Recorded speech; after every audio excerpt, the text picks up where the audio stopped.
Charles Sturt University has a number of targets that they have in place about energy and water efficiency improvements. Charles Sturt University has a national vision and even an international vision in some areas, but with regional opportunity, and we are a major contributor to regional economies and regional social fabrics.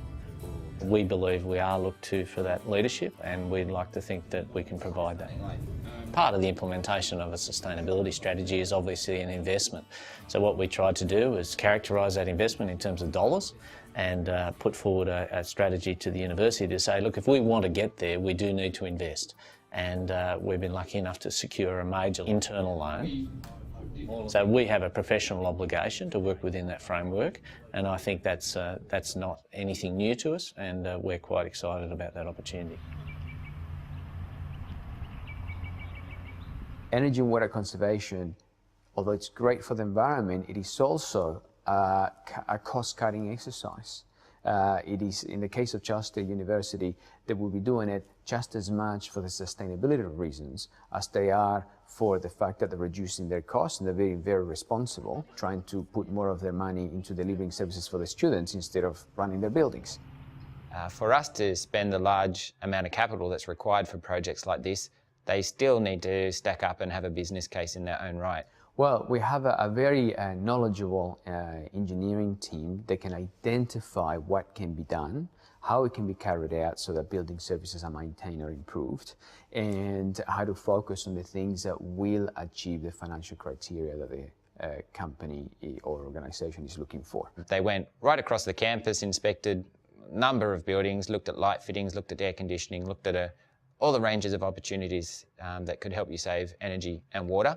And then what they did is they bundled it together and looked at a range of initiatives that offered an attractive payback period to us as an organisation, but also provided good level of energy savings as well.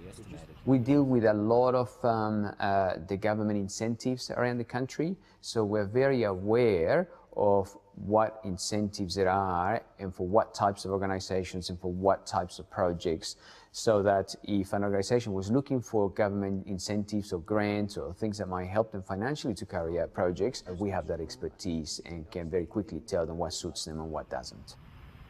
In the library, what we did is refurbishments of the existing light fittings, and what that meant is that where we had 2 lamps installed in a single fitting, by taking those down and installing a very highly reflective reflector behind the lamp and putting in a triphosphor lamp as opposed to the previous halophosphor lamp, we're able to get equal or better light outputs from one single lamp as opposed to the twins that were right throughout the building.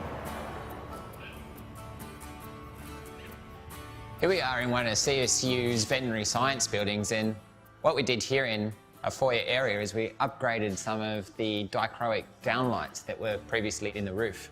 These were previously running at about 50 watts per fitting. The LEDs now only run about 5 watts, so that's cutting the amount of energy use in by 10 times. The other thing about this area that made it really suitable for LEDs is because it's an entryway. The light's more about aesthetics rather than having light levels for reading or anything like that. So it was very straightforward. It's a no-brainer type of opportunity. The 2 aspects of what we did in the maintenance lunchroom were the instant hot water units that you see in lunchrooms all over the place. They will be boiling 365 days a year in most cases.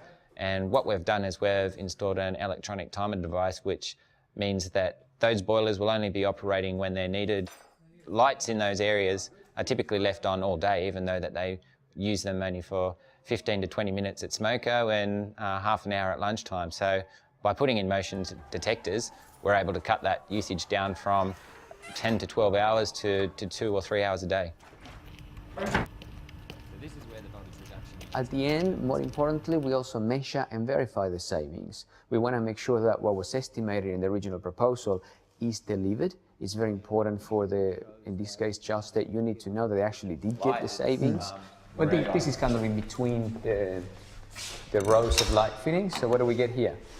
Despite the fact we've reduced the number of lamps by about a half, we're still up to about 470, so 20 25% improvement in light levels. And then we also installed a voltage reduction unit. Yeah. And that saves an extra 30% of the consumption of light fittings. Yeah. So when you combine the two, the halving of the lamps and the voltage reduction units, that's about 2/3 drop in energy consumption. Yeah, and actually improve light levels as a result. Well, yeah, that's a great outcome. The advantage of technical projects like this is once you've identified that you're onto something that works and is reliable, it doesn't matter what people do. You take people out of the equation. So in the example of lights, we're still providing the same or improved lighting levels, and it doesn't matter how they use those lights. We know that they're going to use less power while they're being used. Things like lighting, access control, water reduction strategies, people start to see the work. I believe there's a general growing swell of recognition and enthusiasm in terms of sustainability for the organisation from the work that we've done already.